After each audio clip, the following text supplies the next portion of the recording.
बहुत सारी मेरे पास क्वेरीज आ रही थी, डायरेक्ट क्वेरीज चैनल के थ्रू या अदर्स या मेरे इंस्टीट्यूट के स्टूडेंट के थ्रू कि अब मेंस का पेपर तो बहुत अच्छा हो गया, अब एडवांस का पेपर कैसा होगा, हमें कैसे प्रिपरेशन करना चाहिए, कितना स्कोर हो सकता है, कितना स्कोर हमारा होना चाहिए कि बहुत अच्छी ब्रांच मिल सकती है, बहुत अच्छी आईआईटी कोई मिले और आईआईटी के साथ साथ उसकी ब्रांच भी बहुत अच्छी मिले। इन सब सारे बहुत क्वेश्चन स्टूडेंट को पजल कर रहे हैं और आप लोग परेशान हो रहे हैं। टाइम बहुत कम है क्योंकि जेई एडवांस का डेट डिक्लेयर हो चुकी है। 3 October you have to face JEE advance examination. तो इस वीडियो लेक्चर में मैं आपको कुछ शेयर करने जा रहा हूं, कुछ ऐसी बातें बताने जा रहा हूं जो रियली आपके लिए बहुत सारी एडवांटेज लेकर के आएंगी। आपको किन किन स्पेशली मैं डिस्कस करूं केमिस्ट्री में, तो आपको किन केमिस्ट्री के किन किन चैप्टर को ज़्यादा पढ़ना चाहिए, उनका वेटेज कंपैरेटिवली ज़्यादा होता है और आपकी स्कोरिंग में भी इनका बहुत ज़्यादा एडवांटेज मिलेगा। क्या हमें स्ट्रेटजी अपनानी चाहिए क्योंकि टाइम हमारे पास बहुत कम है, पढ़ना बहुत कुछ है। ओके डियर स्टूडेंट, जैसा कि आपके मन में एक क्वेश्चन रहता है कि इस बार कैसा पेपर जेई एडवांस का हो सकता है, तो डियर स्टूडेंट्स यार एक चीज ध्यान रखो कि जेई एडवांस का पेपर, जैसा कि आप जानते हो कि इस बार जेई एडवांस का पेपर आईआईटी खड़गपुर कंडक्ट कराने जा रही है।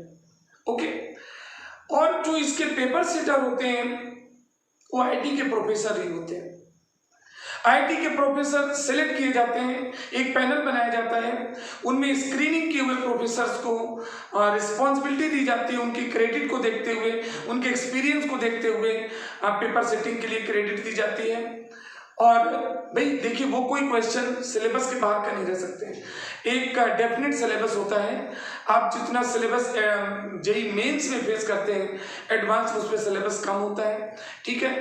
तो उन्हें पेपर सिलेबस के अंदर बनाना होता है, साथ में उनके साथ इंस्ट्रक्शन होता है, उनको इंस्ट्रक्शन दिया जाता है कि पेपर में सभी तरह के क्वेश्चन होने चाहिए, थोड़ा ट्विस्टेड क्वेश्चन होने चाहिए, कुछ कॉम्प्लिकेटेड क्वेश्चन होने चाहिए, कुछ एवरेज क्वेश्चन होने चाहिए, कुछ इजी क्वेश्चन होने चाहिए, ठीक है। और क्वेश्चन फ्रेमिंग के साथ साथ उनके टॉप मोस्ट प्राइवेसी को भी ध्यान में रखा जाता है। क्वेश्चन पेपर की प्राइवेसी भी टॉप मोस्ट लेवल पे रखी जाती है, ठीक है। यदि किसी का वार्ड या अदर्स कोई एग्जाम में पार्टिसिपेट कर रहा है तो किसी भी कंडीशन में उस प्रोफेसर को रिस्पॉन्सिबिलिटी नहीं दी जाती। और ऐसा भी नहीं कि पेपर आईआईटी खड़गपुर कंडक्ट करा रहा है तो क्वेश्चन का जो पेपर सेटिंग है वो आईआईटी खड़गपुर के ही प्रोफेसर करेंगे, ऐसा नहीं है। ऑल ओवर इंडिया के जो आईआईटीज हैं उनमें selected professors are selected for the paper setting work. Okay, अब मैं आपको बता दूं पेपर में एक्चुअली पेपर स्कोर करने के लिए आपको कुछ चीजों को विशेष ध्यान रखना पड़ेगा और यदि इन चीजों में आप फोकस करते हैं तो एडवांस में बहुत अच्छा स्कोर कर ले जाते हैं, ठीक है। जनरली मैं उम्मीद करता हूं कि पेपर बहुत इजी नहीं होना चाहिए। यदि पेपर का लेवल इजी रहता है तो डियर स्टूडेंट्स आपको बहुत अच्छी ब्रांच सिलेक्ट करने के लिए, बहुत अच्छी आईआईटी सिलेक्ट करने के लिए आपको स्कोर ज्यादा करना पड़ता है, आपको ज्यादा परेशानी उठानी पड़ती है। और पेपर जब पेपर का लेवल जब हाई होता है ना तो उस समय आपको यदि 50% 55% स्कोर कर ले जाते हैं तो नो डाउट 5000 से बिलो आप रैंक लाने में आप एलिजिबल रहेंगे। ओके, यदि 60% तक ले जाते हैं तो नो डाउट 1000 के बिलो आपकी रैंक होगी, ठीक है। बहुत अच्छी ब्रांच का सिलेक्शन, बहुत अच्छे इंस्टीट्यूट का सिलेक्शन आप कर सकते हैं। ओके, और वैसे देखा जाए तो पेपर के यदि लेवल की बात करें तो 2006 एंड 2014 इन 2 इयर्स में जेई एडवांस का पेपर आईआईटी खड़गपुर ने कंडक्ट कराया था। और कंपैरेटिवली यदि हम कंपैरेटिवली देखें तो 2006 और 2014 दोनों ही जेई एडवांस के पेपर का लेवल काफी हाई था। ओके, मैं यदि कहूं कि no doubt these 2 years JEE advance papers are comparatively higher level, तो ये कोई हाइपरबल नहीं होगा। ओके, दोनों का लेवल बहुत हाई था, बट ऐसा मत समझ लीजिएगा, ये कोई जरूरी नहीं है कि आईआईटी खड़गपुर इस साल का पेपर कंडक्ट करा रही तो उस पेपर का लेवल हाई ही होगा, ऐसा कोई जरूरी नहीं है। बट हमें एक स्ट्रेटजी बना के चलना चाहिए, पास्ट से सबक लेते हुए हमें अपनी प्रिपरेशन को थोड़ा हाई लेवल पे ले जाना होगा। ठीक है, दूसरी चीज मैं आपको बता दूं, वैसे देखिए जब कोई पेपर सेट करता है, आप सपोज करिए आपको कोई पेपर सेट करने को दे दिया जाए, तो पहले आप क्या करेंगे, सिलेबस को उसको डिसाइड करेंगे कि सिलेबस के बाहर का भी कोई क्वेश्चन नहीं होना चाहिए। ठीक है, आपके मन में आएगा कि सभी तरह के क्वेश्चन उसमें होने चाहिए। ठीक है, ये भी आप सेलेक्ट करेंगे, यही नहीं कि सारे क्वेश्चन कॉम्प्लिकेटेड कर देंगे। भाई सारे कॉम्प्लिकेटेड क्वेश्चन कर देना या सारे क्वेश्चन इजी कर देना या मॉडरेट क्वेश्चन करने के लिए जवाब भी तो उन्हीं को देना पड़ता है ना, तो सारी इंस्ट्रक्शन उन्हें फॉलो करना पड़ता है। अल्टीमेटली पहले वो सिलेबस का सिलेक्ट करते हैं, और सबसे जो इंपॉर्टेंट चीज होती है डियर स्टूडेंट, यू नो, जो सबसे यार इंपॉर्टेंट चीज है वो जानते हो क्या है, कि उन्हें पेपर का लेवल देखने के लिए, पेपर का पैटर्न देखने के लिए वो प्रीवियस ईयर के पेपर का हेल्प लेते हैं। Just like paper 2020 to 19, 18, 17, okay, in years का पेपर का स्क्रीनिंग करते हैं, वो पेपर देखते हैं, पेपर का लेवल कैसा होना चाहिए, और उसी पेपर के क्वेश्चन के जो उनमें देखते हैं कि क्वेश्चन के जो बनाए गए उनकी फ्रेमिंग का बेस क्या था, क्वेश्चन जो फ्रेम किए गए हैं उनकी ट्रिक्स और उनके सॉल्विंग क्राइटेरिया का मोटिव क्या था, और उन्हीं पेपर के बेस में, उन्हीं पेपर को ध्यान में रखते हुए, आई मीन टू से 2020, 2019, 2018, 2017 के पेपर को बेस लेते हैं और उन्हीं के आधार पर क्वेश्चन सेट करते हैं। अल्टीमेटली मेरी आप लोगों से सलाह है, और एक आई मीन टू से एक बेस्ट हेल्पिंग व्यू है क्या, कि आपको जो लास्ट ईयर के पेपर मैंने डिस्कस किया, लास्ट 4-5 ईयर्स, मैंने उन सारे पेपर को, लास्ट 8 ईयर के पेपर को बहुत थारोली देखा, और उन थारोली देखने के बाद मैं आपको कुछ चैप्टर ऐसे डिस्कस कर रहा हूं अभी, यदि उन चैप्टर में आप फोकस करते हैं तो नो डाउट, स्पेशली केमिस्ट्री की बात करें तो बहुत अच्छा स्टैंड कर ले जाते हैं, क्योंकि केमिस्ट्री में आपको स्कोरिंग करने के लिए देखिए सबसे जो पहली चीज है जो आपको अपने आप में सोचने के लिए मजबूर करती है, वो जानते हो क्या है, जब तक केमिस्ट्री में आपका इंटरेस्ट नहीं है आप बहुत अच्छा स्कोर नहीं कर सकते। तो सबसे पहले केमिस्ट्री में आपको इंटरेस्ट डेवलप करना पड़ेगा। ठीक है, केमिस्ट्री के चूंकि मैंने बहुत लास्ट ईयर के बहुत सारे पेपरों का एनालिसिस किया, अदर्स को देखा, तो उससे कुछ चीजें हमने फाइंड आउट किया। जैसे पहली चीज तो ये है कि आपके सिलेक्शन ऑफ चैप्टर, यदि कुछ चैप्टर का सिलेक्शन आप करते हैं तो उनमें मैं उम्मीद करता हूं और काफी दावे के साथ कह सकता हूं कि आप 60 to 65% स्कोर उन चैप्टर से होगा। अब ये सच है कि 5, 6, 7% कम भी हो सकता है, ज्यादा भी हो सकता है, ये इंटरप्रिटेट 100% नहीं किया जा सकता है, बट बेंच मार्किंग के आधार पर, बेंच मार्किंग स्कोर देखते हुए ये श्योर है कि उन चैप्टर को आपको बेस करना पड़ेगा। ठीक है, सेकेंडरी उनमें मैंने देखा कि जो न्यूमेरिकल बहुत कॉम्प्लिकेटेड नहीं, क्योंकि आईटीए नहीं चाहता है कि बहुत highly laborious student exam qualify करे, वही चाहता है कि स्टूडेंट का आईक्यू पावर क्या है, आईक्यू लेवल क्या है, सॉल्विंग क्वेश्चन को अटेम्प्ट करने की क्राइटेरिया क्या है, इन चीजों को देखते हैं। ठीक है, तो उसमें जो क्वेश्चन थे फिजिकल के कोई टफ नहीं थे, बहुत अच्छे क्वेश्चन थे। यदि आप थोड़ा सा एनसीईआरटी और थोड़ा सा हायर लेवल की क्वेश्चन को फ्रेमिंग देख लें तो आपको करने में दिक्कत नहीं होगी। बस जानते हो प्रॉब्लम क्या थी, उनका जो कैलकुलेशन था वो थोड़ा कॉम्प्लिकेटेड था, कैलकुलेशन कॉम्प्लिकेटेड था, यानी कहीं कहीं पर हमें कैलकुलेशन में मैनिपुलेशन की जरूरत पड़ी। ठीक है, तो उन कैलकुलेशन क्राइटेरिया को आपको देखना पड़ेगा। और third one is the management of time during the examination, either physics, chemistry as well as mathematics, इनमें किसमें आप ज्यादा स्कोर कर सकते हैं और किसमें आपको कितना देना चाहिए, किस सब्जेक्ट में स्कोरिंग के साथ साथ टाइम को बचत करके दूसरे पेपर के लिए आप निकाल सकते हो। यानी जैसे सपोज केमिस्ट्री में आप बहुत अच्छा कर सकते हैं, तो केमिस्ट्री में सॉल्व करने के साथ साथ उस टाइम को सिक्योर करके, टाइम को बचा करके वो मैथमेटिक्स और फिजिक्स में अप्लाई कर सकते हो। ऐसा नहीं कि आपने फिजिक्स से करना शुरू कर दिया और मैक्सिमम टाइम उसमें वेस्टेज कर दिया, तो अदर जो तुम्हारे बहुत अच्छा कर सकते थे उसमें भी टाइम लॉस हुआ। ठीक है, तो time management, numerical calculation criteria, और जो पहली जो मैंने इंपॉर्टेंट चीज बताई थी केमिस्ट्री में, वो कुछ चैप्टर्स हैं जिनमें आपको सबसे ज्यादा फोकस करना पड़ेगा। और यदि उन चैप्टर में फोकस कर सकते हो तो मैं दावे के साथ, डियर स्टूडेंट, मैं दावे के साथ कह सकता हूं, नो डाउट आप बहुत अच्छा स्कोर कर सकते हो केमिस्ट्री में। और केमिस्ट्री में स्कोर ही नहीं, केमिस्ट्री की हेल्प से, अब केमिस्ट्री की हेल्प से, बेस्ट स्कोरिंग से आपका परसेंटेज एडवांस में क्या 60 क्या 55-60 पहुंच जाएगा, अब तो 1000 बिलो आप रैंक गेन कर लेंगे। तो आपके एडवांस क्रैक करने के लिए केमिस्ट्री का रोल बहुत इंपॉर्टेंट है। ठीक है, तो कुछ चैप्टर मैं बता रहा हूं, इन चैप्टर पे आप जरूर फोकस करिए और डेफिनेटली दावे के साथ कहता हूं आपका स्कोर बहुत हाई होगा। और इसमें सबसे पहले देख लीजिए, मैं डिस्कस करता हूं specially in physical chemistry. Physical chemistry में आपको atomic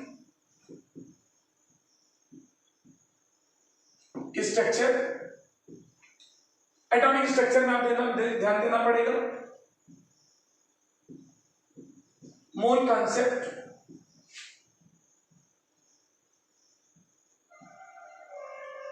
ideal gases, okay, and solution,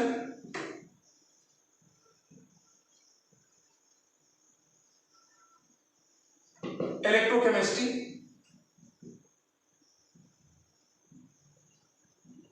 chemical,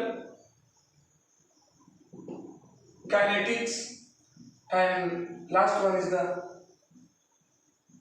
surface chemistry. अभी चैप्टर जो देख रहे हैं आप फिजिकल केमिस्ट्री में, फिजिकल केमिस्ट्री में देखिए जैसे एटॉमिक स्ट्रक्चर है, बहुत इजी है, फार्मूला लगाइए सॉल्यूशन पाइए, फार्मूला लगाइए सॉल्यूशन निकालिए, तो ये इससे इजी चैप्टर नहीं हो सकता है। एटॉमिक स्ट्रक्चर में कुछ आपको एडिशनल अप्रोच की जरूरत नहीं होती है, फार्मूले याद रखें, फार्मूला पुटअप करिए, सॉल्यूशन फाइंड आउट करिए। ठीक है, मूल कॉन्सेप्ट अपने आप में एक बहुत ही कंसेप्चुअल चैप्टर है जो अदर चैप्टर में भी बहुत अप्रोच पहुंचाता है। आइडियल गैसेस, और ये तो आपको 11th में देखना पड़ेगा चैप्टर को, 11 के चैप्टर है, और ये 12th के हैं आपको solution, electrochemistry, chemical kinetics and surface chemistry. I think surface chemistry से कोई कॉम्प्लिकेटेड क्वेश्चन नहीं होंगे, कोई न्यूमेरिकल्स नहीं होंगे, लेकिन जो क्वेश्चन होंगे वो कंसेप्चुअल क्वेश्चन होंगे। ओके, तो डियर स्टूडेंट, ये वो टॉपिक थे जो फिजिकल केमिस्ट्री से रिलेटेड थे। इन चैप्टर में आपको मैक्सिमम फोकस करना है। ओके, और इसके साथ मैं डिस्कस कर देता हूं आपको inorganic chemistry.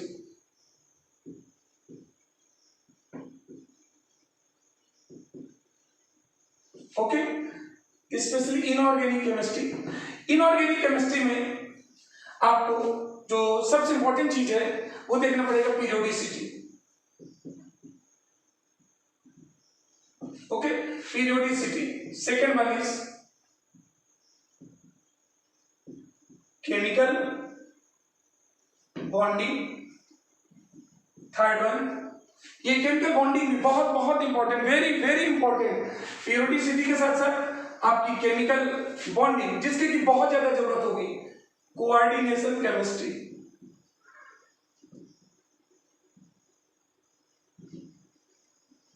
Coordination chemistry and fourth one that is metallurgy and next one is P block.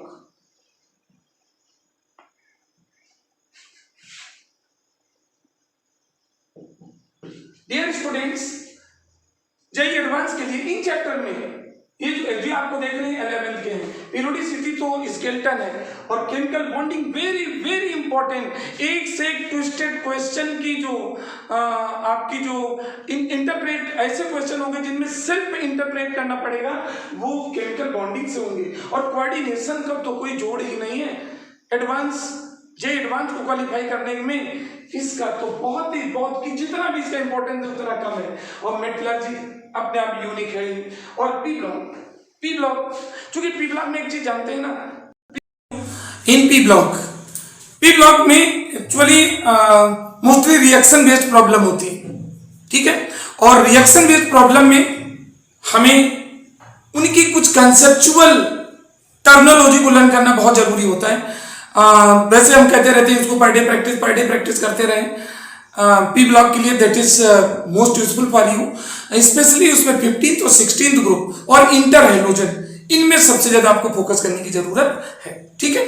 और इसके बाद देखिए बेसिकली इन ऑर्गेनिक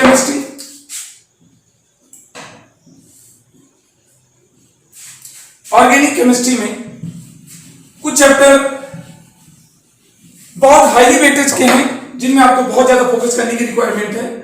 उसमें पहला आपका है GOC, first GOC, second one is stereo isomerism,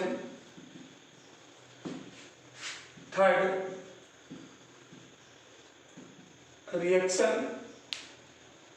mechanism, and last one is bio molecule. These chapter related to organic.